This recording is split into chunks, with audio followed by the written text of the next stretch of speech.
Hello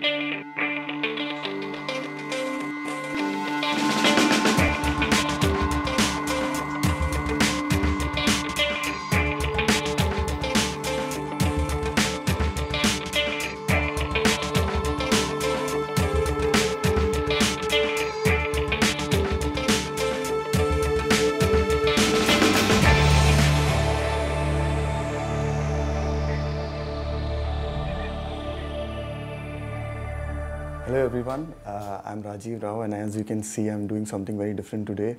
I'm here to host a new episode of AdAge Unicorns, an advertising age India talk show which aims to bring out the inspiring stories of some of the legends of Indian advertising, media and marketing.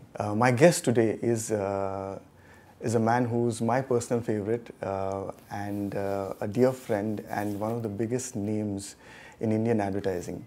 Apart from being an ad man, he's one of the greatest filmmakers, and he has films like Cheeni Kam and Pa to his credit. You guessed it right, it's none other than Mr. R. Balki. So welcome, Balki. Pleasure. So I believe you already started working on your new film. Yeah, I'm writing. So can you tell us about it? I mean, anything, I know that you were probably just writing it, but... It's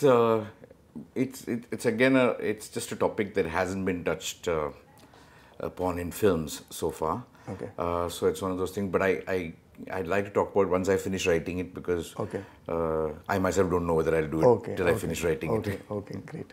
So I think we'll come back to how it all began, maybe right in the beginning. I'll ask you a strange question.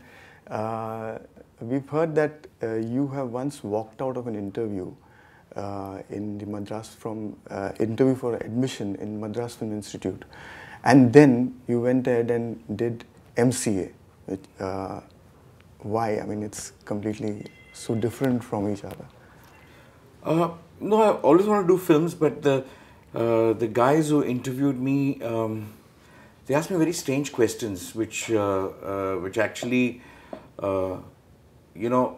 made me afraid that I would lose interest in films if I actually studied it that way.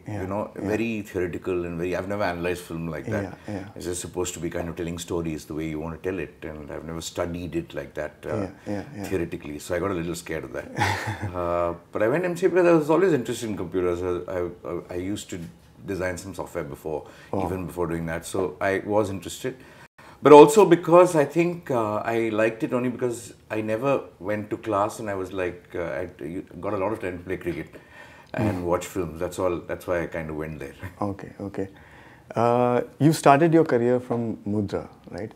And I think the Mudra had once placed an ad for a vacancy, and the ad was about telling yourself, I mean, you have to talk about yourself in 100 words, and you have applied for it.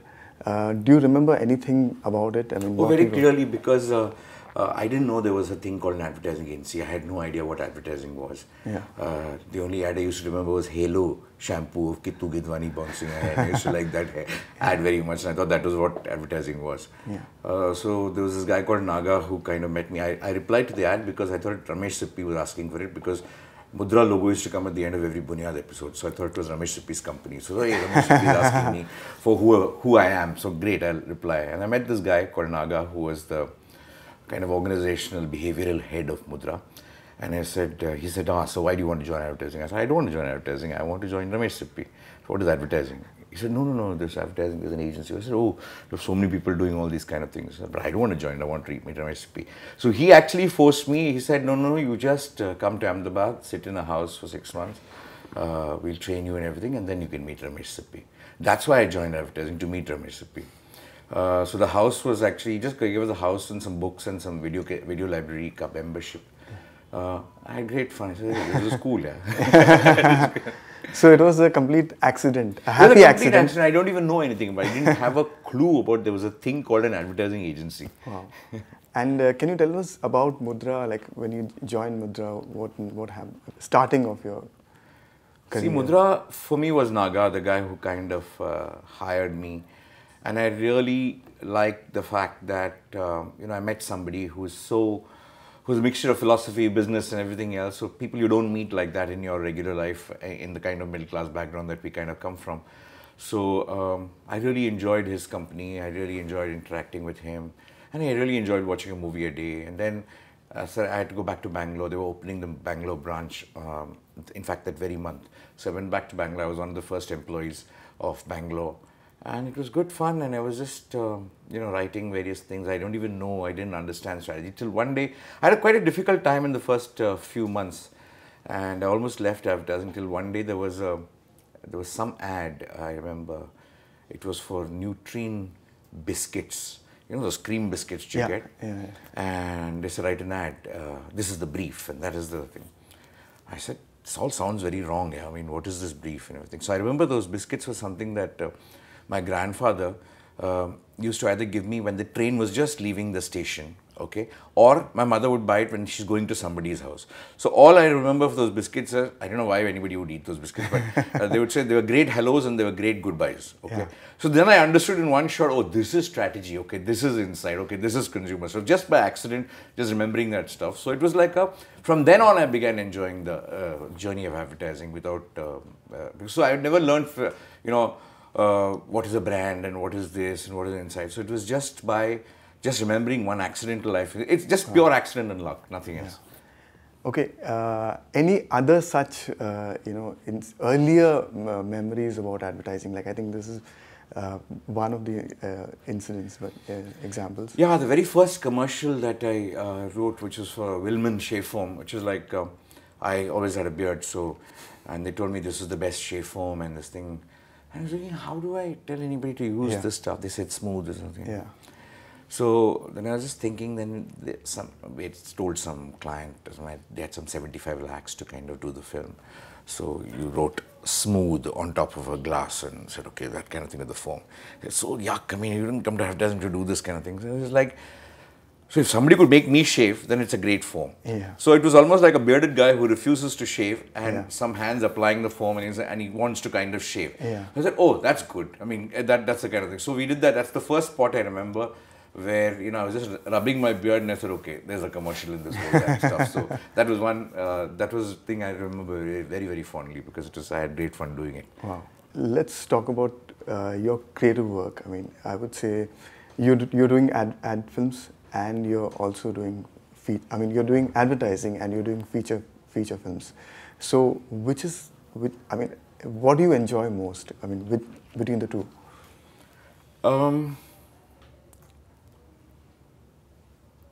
I've never separated the two. Obviously, I enjoy advertising a lot more, only because I've done it for a long time. Yeah. And I thoroughly enjoy it because you get an idea, you're faced with new problems every day and you kind of have to kind of solve. It's like little puzzles like you solve, because I don't play any other kind of games. I don't solve the crossword every day. Or I've never done all those things. So I thought this was one of those things where every day there's something else, you can solve it. Feature film is something that is lovely when you write, laborious when you execute, and by the time you market it, you're dead. So each of the time it's like a rebirth every time in the whole thing. So I wouldn't like to do it very often. So I'd like to do it, in spaces. Unless you really have a story that you want to tell, I wouldn't like to kind of do it. And so it's so funny when we all began. We always thought an ad film's life was far shorter than a feature film. Today, a feature film's life is far shorter than an ad film. Or an advertising campaign, whatever you call it. So I definitely enjoy advertising. Yeah. One more thing. I mean, how do you manage to do both? I mean, it's incredible. I mean, you are still running a huge agency, and at the same time you're making films. I mean, for me, I can't think of it. I mean, how do you manage to do both? And you do brilliantly. So it was like, it's funny. Now I don't. I used to do it about, let's say, about 1.5 to 2 years back. I used to do both these things, very 24/7.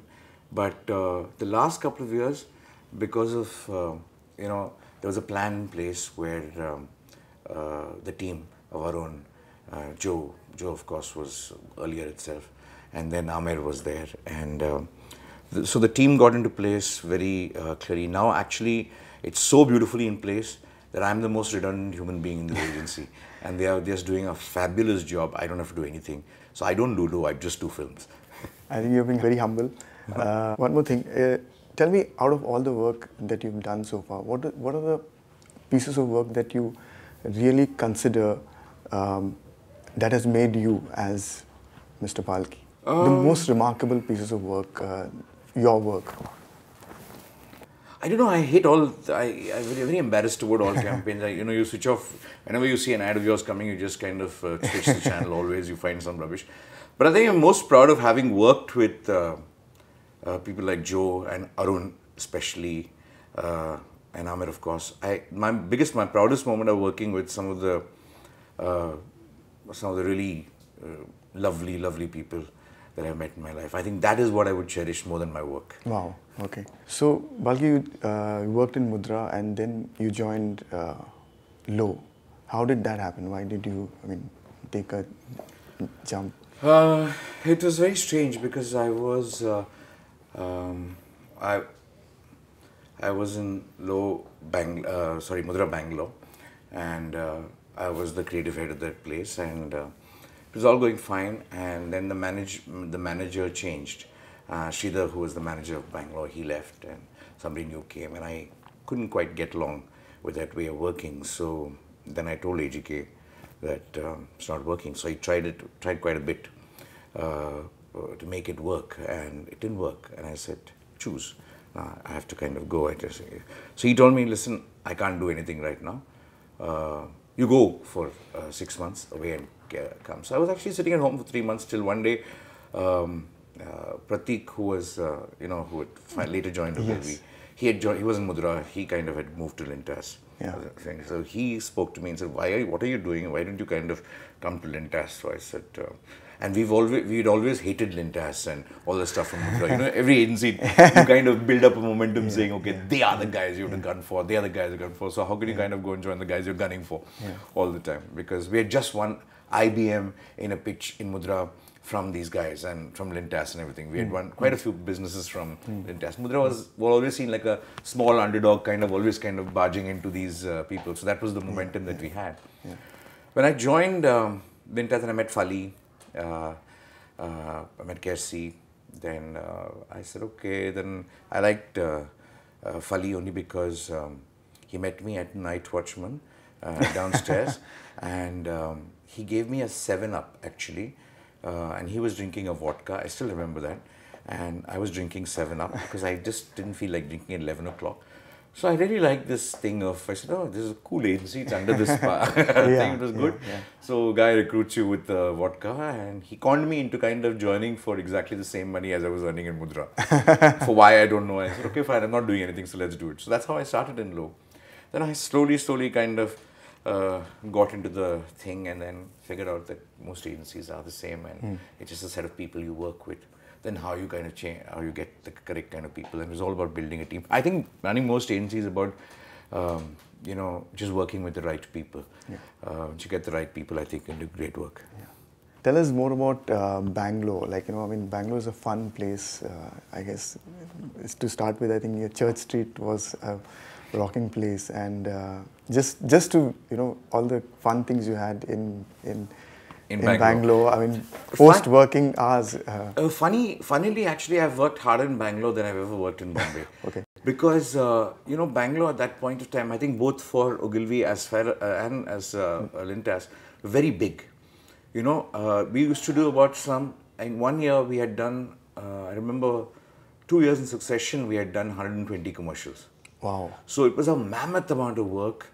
Levers was very active. There was Compact, there was Britannia, there was Titan. And you guys would also know, you were also in Bangalore. It was like, it was really, really hectic. And we used to think Bombay doesn't do any work. Bangalore should be the head office.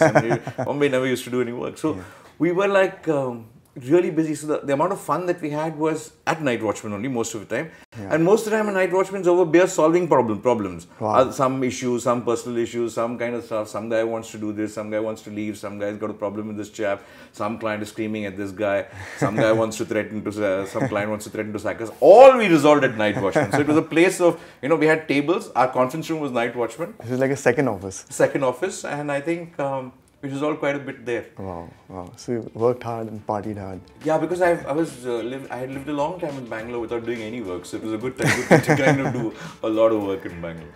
Okay, great. We'll take a quick break and we'll be back soon. I'm okay.